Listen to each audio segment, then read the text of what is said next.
자, 우리가 앞에서 뉴럴 네트워크라는 것을 어떻게 다층의 구조로 만들어내는지에 대해서 모델의 구조를 정의를 해보았습니다. 모델의 구조를 정의하는 건 좋습니다. 하지만 우리가 뉴럴 네트워크를 이용해서 실제 러닝이라는 것을 하기 위해서는 트레이닝이라는 것을 시켜줘야 되겠죠. 이 트레이닝이라고 하는 것이 기본적으로 뭐가 되겠습니까? 예, 맞습니다. 파라미터에 대해서 우리가 인퍼런스를 해줄 수 있게 되어야 되겠습니다. 그럼 파라미터 인퍼런스라고 하는 것은 어떻게 수행이 될 것이냐면 데이터를 활용해서 데이터에 기반을 둔 옵티미제이션이 되겠습니다. 옵티미제이션은 어떤 식으로 옵티미제이션 하겠느냐? 이 모델의 스트럭처, 모델의 어떤 에러텀, 모델의 로스텀 혹은 모델의 라이클리후드를 맥시마이즈 하거나 미니마이즈 하는 형태로 옵티미제이션을 수행을 하게 되겠습니다. 그 옵티미제이션의 다양한 방법으로 우리는 어떤 것을 썼었나요? 예, 맞습니다. 그레디언트 메소드 이런 것들을 많이 썼었고 SVM 같은 경우에서는 쿼드라틱 프로그래밍이라든지 다양한 것들을 많이 썼습니다. 그래서 우리가 뉴럴 네트워크에서는 어떻게 이런 파라미터 인퍼런스를 수리적으로 수행할 수 있는지에 대해서 알아보도록 하겠습니다. 자, 우리가 트레이닝을 하려고 하다 보니까 이제 인퍼런스 내용이 나오고 인퍼런스 내용이 옵티미제이션 내용이 나오고 별 수 없이 수리적인 내용으로 다시 돌아가야 되겠습니다. 이 수리적인 내용을 수행하기 위해서 우리가 먼저 밑밥부터 먼저 좀 깔고 들어가야 될 게 있는데 뭐냐면은 이 액티베이션 펑션에 우리가 어떤 형태로 기본적으로 되어 있습니까? 뉴런이라고 하는 것이 뭐 예를 들면 Gx가 되어 있는 형태가 되겠고요. 이 X라고 하는 것은 로지스틱 펑션이 되겠고 아니면 뭐 다른 하이퍼볼릭 텐션 펑션 다양하게 가능합니다. Gx라고 하는 것은 어떻게 되겠습니까? Gx라고 하는 것은 예 맞습니다. Wx 플러스 B라고 하는 형태가 되겠습니다. 이렇게 되어 있는 상황에서 우리가 뭐든지 옵티미제이션을 하려고 한다. 옵티미제이션을 하려고 하는데 우리가 지금 알아내려고 하는 것이 뭐가 되겠습니다. 바이어스 텀을 X 속에 넣을 수 있다고 하면은 우리가 예전에 그런 식으로도 많이 모델링 했었죠. 기본적으로는 W를 알아내는 것이 핵심이 되겠습니다. W를 알아낸다고 했을 경우에서는 결국은 어떤 식으로 이게 포뮬레이션이 돼 나갈 것이냐 하면은 요렇게 되어 있는 상황 꼭 이건 아닐 것입니다. 요게 뭔가 좀 더 로스라든지 에러라든지 아니면 라이클리후드라든지 뭔가 한 번 더 트리트먼트가 되어 있는 요거의 데리버티브를 구하는데 이 W라는 것을 이용해 가지고 옵티마이즈 해봐라 이런 형태가 될 것입니다. 그러면 요 펑션도 뭔가 미분을 해야 되겠지만 요 속에 있는 것도 미분을 해야 될 것입니다.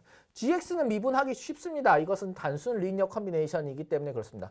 요거 같은 경우도 어려운 건 아니지만 요게 이제 유도가 조금 있으니까 요것부터 알아보도록 하겠습니다. 요게 무엇입니까? 기본적으로는 예 맞습니다. 우리가 아웃풋에 대해서 액티베이션 하는 펑션이 되겠죠. 액티베이션 하는 펑션이 되기 때문에 그래서 액티베이션 펑션의 데리버티브부터 우리가 먼저 밑밥을 깔고 이제 준비 작업을 거치고 시작을 하도록 하겠습니다. 우리가 기본적으로 시그모이드 펑션이라고 하는 것은 여러 가지 이제 아웃풋 펑션으로 쓰이고 있습니다. 그래서 이 시그모이드 펑션에 대해서 한번 우리가 데리버티브를 구해보도록 하겠습니다. 가장 많이 쓸 수 있는 그런 시그모이드 펑션 중에 하나가 무엇이 되겠습니까? 예, 맞습니다. 로지스틱 펑션이 되겠습니다. 로지스틱 펑션은 앞에서 얘기한 바와 같이 이런 식으로 fx가 이제 정의가 돼 있다. 그죠?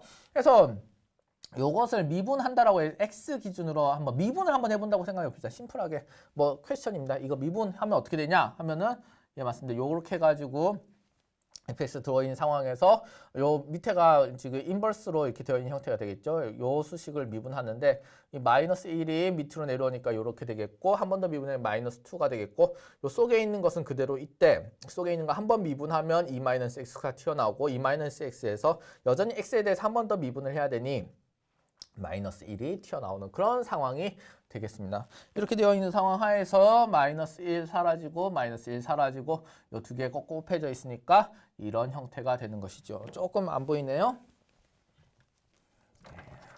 이러면 좀 더 잘 보이죠? 그래서 이런 식으로 되어 있는 형태가 되겠습니다. 여기서 마이너스 2를 어떻게 트리트하느냐? 분리하면 되겠습니다. 그러면 마이너스 1 하나 텀 곱하기 또 다른 마이너스 1 하나 텀. 해서 이런 식으로 만들어지면 아하, 요것은 어떻게? 요것은 원래 fx로 돌아왔네. 좋습니다. 뒤에 있는 것은 어떻게 되냐? 1 빼기 해가지고 하면은 1 빼기 fx 하면은 똑같은 텀이 되네. 그래서 fx의 1 마이너스 fx 텀이 되겠습니다. 이 로지스틱 펑션의 데리버티브는 매우 좋은 형태입니다. 왜 매우 좋은 형태일까요? 우리가 fx라고 하는 아웃풋이 있을 경우에 데리버티브도 아주 쉽게 다른 연산이 크게 필요하지 않고 fx가 알려져 있다. 데리버티브를 x에 대한 데리버티브를 구해보자.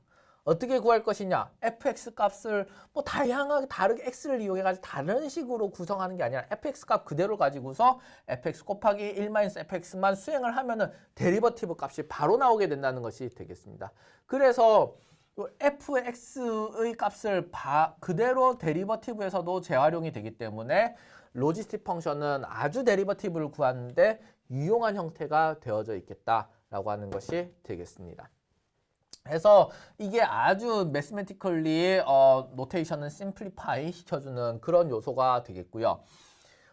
그 다음에 우리가 하이퍼볼릭 탄젠트에 대해서도 수행을 할 수가 있겠습니다. 우리가 하이퍼볼릭 탄젠트 펑션이라고 하는 것은 다음과 같이 정의가 됐었는데 이것도 사실 여러분 보시면 위에 있는 거랑 수식의 형태가 그닥 그렇게 엄청 차이가 나진 않습니다. 그러니까 사실 위에 있었던 그런 구조, 데리베이션 방법만 알면 밑에 있는 것도 쉽게 유도가 가능합니다. 쉽게 유도가 가능할 뿐더러 위에 로지스틱 펑션에서 봤던 fx가 크게 변화를 거치지 않고 데리버티브의 fx의 값을 만들어내는 데 쓰였던 것처럼 이 fx라고 하는 요 값 자체도 데리버티브의 fx를 구하는 데 있어서 아주 쉽게 사용이 된다라고 하는 이런 장점이 있겠습니다. 요런 장점이 있기 때문에 우리가 액티베이션 펑션을 이런 하이퍼볼릭 탄젠트 펑션이나 로지스틱 펑션을 이용하면 매우 좋겠다라고 하는 그런 점이 되겠습니다.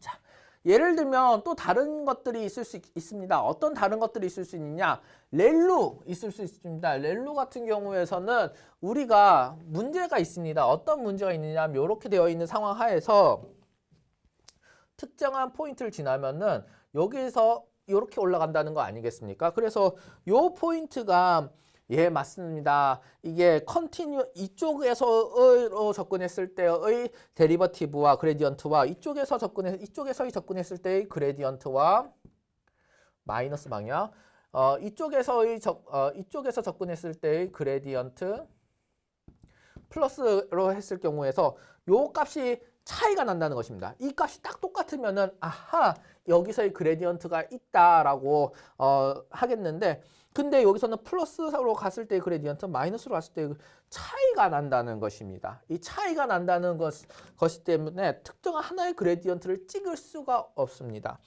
찍을 수가 없어서 그러면 교수님이 이때는 어떻게 렐루는 러닝 하나요? 그레디언트 디센트 쓰지 못하나요? 라고 하면 여전히 그레디언트 디센트 쓰고 있습니다. 어떤 식으로 하냐 하면은 서브 그레디언트 메소드라고 해가지고 사실은 뭐 엄청 차이가 나는 건 아닌데 서브 그레디언트라는 것을 정의해서 활용하게 되겠습니다. 서브 그레디언트라는 것은 무엇이냐? 이쪽 플러스로 이 방향성에 따라서 마이너스로 왔을 때와 플러스로 왔을 때 요것의 범위가 있겠습니다. 요게 예를 들면 여기서의 그레디언트는 어떻게 되겠습니까? 이퀄 0가 되고 여기서의 그레디언트는 이퀄 1이 되겠습니다.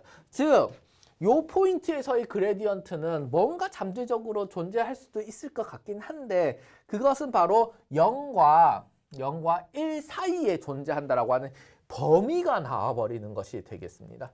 이 범위로 결정되는 것이 바로 서브 그레디언트가 되겠고 이 서브 그레디언트라고 하는 여러 가지 가능한 아주 많은 점들이 있지 않겠습니까? 0과 1 사이에.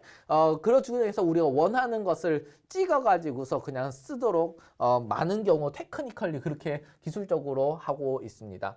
그래서 예를 들면 이 포인트에 대해서는 어떻게 할 것이냐? 0을 그냥 쓰면 되는 것이겠죠. 0을 그냥 쓴다고 했을 경우에서는 맞습니다. 그러면은 그게 더 무시가 되고 여기 이 렐루라는 것을 이용한 스파르스한 레프레젠테이션을 하는데 좀 더 도움이 되니까 이런 0포인트에서는 그냥 그레디언트 0 쓰겠다라고 주장을 할 수가 있을 것입니다.